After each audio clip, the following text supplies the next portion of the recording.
नमस्कार दोस्तों, मैं सुनील कुमार आपका फिर से स्वागत करता हूं आपके अपने चैनल क्या ऐसा होता है में। दोस्तों, आज मैं आपको पितृदोष के बारे में कुछ जानकारी देने जा रहा हूं।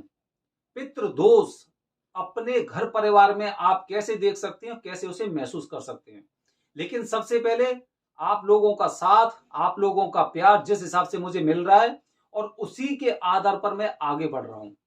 कैसे बढ़ रहा हूं? जैसे कि पहले मैंने काल सर्प दोष की पूजा जो 4100 में होती थी वो मैंने 3100 में करवाई। अब वही पितृदोष की पूजा जहां पर 11,000 रुपए लगते थे, अब उसके पैसे आपको 8,500 रुपए देने हैं। मतलब पूरे 2500 रुपए का आपका मैंने फायदा करवाया। ये फायदा मैंने नहीं करवाया, ये आप सभी लोगों ने करवाया। और मेरा दावा है, अगर आप लोगों का इसी तरह प्यार मिलता रहा, इसी तरह साथ रहा, तो वही पूजा में घूम फिर के कहीं पे 4,000 5,000 के आसपास लाने की सोच रहा हूं मैं। लेकिन उसके लिए मेरी आपसे हाथ जोड़कर विनती है कि हमारे चैनल को ज्यादा से ज्यादा लोगों तक भेजिए, सब्सक्राइब करवाइए।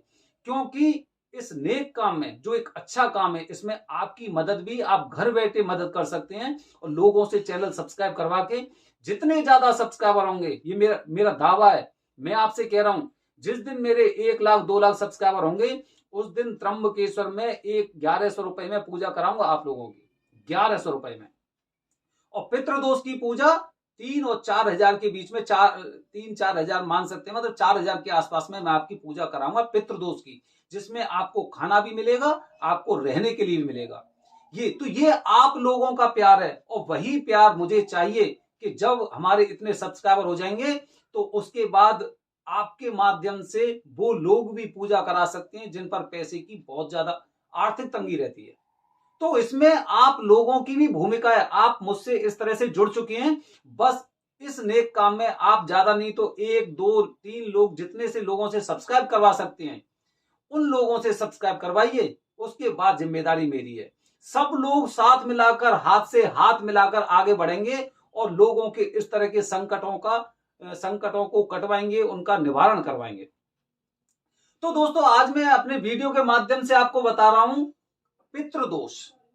पितृदोष घर परिवार में रहकर आप उसे कैसे देख सकते हैं, महसूस कर सकते हो, भविष्य के लिए सावधान रह सकते हैं। उदाहरण उदाहरण के अनुसार बता रहा हूं।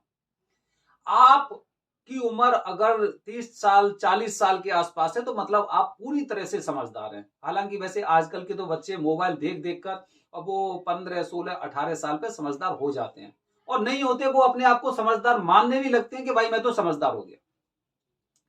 दोस्तों, तो आप ये देखिए कि आपके दादाजी कितने लोग थे, कितने भाई थे वो।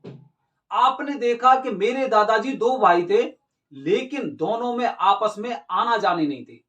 वो कहीं पर भी किसी के भी कार्यक्रम में, चाहे किसी तरह का काम हो गया, वो उसमें आते नहीं थे, आते जाते नहीं थे। मेरी बात गौर से सुनना। उसके बाद आपने देखा कि आपके पिताजी कितने भाई हैं। ऐसे करके जब आप एक ट्री बना लेंगे, उसकी ब्रांचेज अलग अलग निकलती जाएंगी, आप देखेंगे कि शुरू से अभी तक जो हमने देखा वो ये देखा है कि पूरा परिवार अलग अलग एकदम सेपरेट हो गया। क्या ये पितृदोष है। जड़ एक होने के बावजूद भी आज आप अपने भाई के साथ या भाई के किसी अच्छे कार्यक्रम में नहीं जा रहे हैं, इसका मतलब यह है कि आप दोनों में मनमुटाव है। मनमुटाव किसकी वजह से? पितृदोष। पितृदोष घर में इस तरह से आपके में पूरा अपनी एक जड़ बना चुका है कि आप उससे पीछा नहीं छोड़ रहे हैं। अब ये खतरनाक कैसे आपके लिए, आप ये देखिए, मैं बता रहा हूं आपको खतरनाक कैसे है। अब आप अपने आप को देखिए कि आप लोग कितने भाई हैं। आपने देखा कि भाई आज आप चाहे 2 भाई हैं, या अकेले हैं, या फिर ज्यादा हैं। मैं अभी अकेले की बात नहीं कर रहा हूं, मैं अभी आपके 2 या 2 से अधिक भाई की बात कर रहा हूं। आप लोगों के संबंध किस तरह से चल रहे हैं? क्या वही वही स्ट्रक्चर जो आपके दादाजी, परदादा, आपके पिताजी में संबंध चल रहा है, क्या वही स्थिति आपको प्रतीत हो रही है अपने भाइयों के साथ कि इनसे भी हमारे संबंध 2 साल में, 4 साल में, 6 साल में खत्म हो जाएंगे, आना जाना एकदम खत्म हो जाएगा? ऐसा महसूस हो रहा है?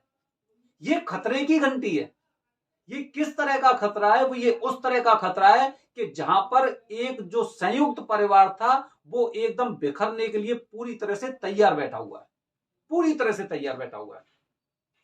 अब दोस्तों हमें ये चीज आवाज हो रही है और हम उसमें पूरी तरह से सहमत भी हो जाते हैं। चल भाई ठीक है, तेरा रास्ता ये तो तेरा रास्ता ये ठीक है, मैं इसी रास्ते पे ठीक हूं। इस तरह से बातें चल रही है। अब देखिए खतरा, खतरा बढ़ रहा है भाई। जहां पर पहले जब आप स्कूल में पढ़ने जाते थे, आपके छोटे भाई को अगर कुछ भी समस्या होती थी आप एकदम उसकी मदद करने जाते थे। स्कूल में, पहले स्कूल में पढ़ते थे, आप अपने पिताजी से पूछना जिनके भाई भी होंगे कि अगर वो छोटा भाई अगर उनका पिटता था तो बड़ा भाई उनके साथ जाता था। फिल्मों में भी देखा हमने काफी जगह कि छोटे भाई की हमेशा मदद करनी है। लेकिन आज संबंध हमें क्या दिखाई दे रहे हैं कि वो दोनों आपस में एक दूसरे के अच्छे काम में भी शामिल नहीं हो रहे हैं। समझ रहे हैं? ये स्थिति आपके भाइयों के साथ भी आ गई तो मतलब आपके लिए खतरे की घंटी है। अब इस खतरे की घंटी का देखिए असर कहां तक जाएगा। यही स्थिति क्या होगा, यही स्थिति आपके बच्चे होंगे। आपके बच्चे होंगे तो यही स्थिति आगे चल के आपके बच्चों के साथ होगी। अब ऐसा कौन सा पिता इस दुनिया में होगा जो अपने बच्चों को अलग अलग देखेगा? चाहे भले ही मैं इस पृथ्वी पर रहूं या ना रहूं, लेकिन कम से कम मेरा यह उद्देश्य नहीं होगा कि मेरे दोनों बच्चे आगे जब 20-30 साल के हो जाएंगे तो वो अलग अलग रहें जिस तरह से वो हमारे परिवार के लोग पूर्वज रहते आए हैं। समझ रहे हैं? खतरे की घंटी। मैं अपनी आंखें बंद नहीं कर सकता सच्चाई को, सच्चाई से आंखें बंद नहीं कर सकता। भाई जो चीजें चलती आई हैं वो आगे भी जाएंगी, उसी जगह से डाली निकलेंगी जो डाली अभी निकल चुकी हैं। आपके परिवार में आपके दादाजी अलग हो गए, आपके पिताजी अलग हो गए, आपके साथ नौबत अलग होने को आ गई तो मतलब आपके बच्चे भी।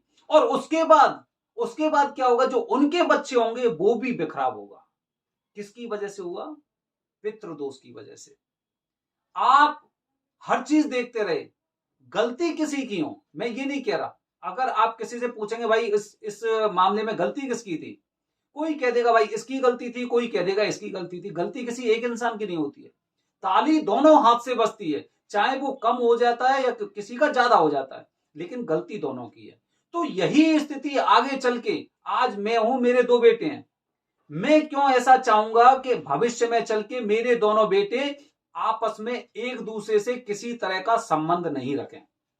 और अगर मैं इन सब चीजों पे अब अपनी आंखें बंद कर रहा हूं या पट्टी बांध लेता हूं तो ये दोष, मेरा दोष उनको आगे भविष्य में परेशान करेगा। और जब उनके बच्चे होंगे तो वो भी इसी रास्ते पर चलेंगे, इसी पगडंडी पर चलेंगे। ये पितृदोष है कि जहां पर संयुक्त परिवार एक साथ नहीं रह रहा है। अच्छा, अगर मैं बात करूं कि किसी पिता के एक ही बेटा है या एक ही बच्चा है, उस स्थिति में क्या होता है? उस स्थिति में क्या होगा दोस्तों? उस स्थिति में यह होगा कि उसका भाई नहीं है। भाई परिवार कैसा रहा है आपका? परिवार इसी तरह का रहा है कि सब लोग सेपरेट हो गए, अलग अलग हो गए। तो आने वाली स्थिति में आपके बेटे के आपसे संबंध विच्छेद होने वाले हैं। ये सूचक होता है, घंटी बज जाती है। हम आंखें बंद करके इस दुनिया में जीने के लिए जन्म नहीं लिया है हम लोगों ने। हमने इसलिए लिया है कि हम सब लोग मिलजुल कर एक साथ रहें, क्योंकि जब खुशी होती है तो सब लोग मिलते हैं ना, तो खुशी हमारी और ज्यादा बढ़ जाती है। जब हमारे ऊपर दुख हो और हमारा बड़ा भाई हमसे कहे कि बेटा तू चिंता मत कर, मैं तेरे साथ हूं, तो आपका दुख भी एकदम आधा रह जाएगा, बल्कि खत्म हो जाएगा। लेकिन हमने उसका इलाज ही नहीं किया, हमने उस चीज का समाधान ही नहीं किया। हम बस जिए जा रहे हैं, जिए जा रहे हैं, जिए जा रहे हैं। और पंडित जी ने और आपसे बोल दिया कि भाई आपकी कुंडली में पितृदोष है ही नहीं है, बस आपने एकदम मान लिया। लेकिन पितृदोष की पूजा हर इंसान को, हर पुरुष को करनी चाहिए। मैं बार बार अपनी वीडियो के माध्यम से कह रहा हूं आपसे, पितृदोष की पूजा हर पुरुष को करनी चाहिए। आपके पिताजी को भी करनी चाहिए, आपके दादाजी को करनी चाहिए थी, आपको करनी चाहिए थी, तभी वो चीजें अपने रास्ते पर आती हैं। लेकिन मुझे पंडित जी ने बताया भाई तुम्हारी कुंडली पितृदोष है ही नहीं है, हम शांत बैठ गए।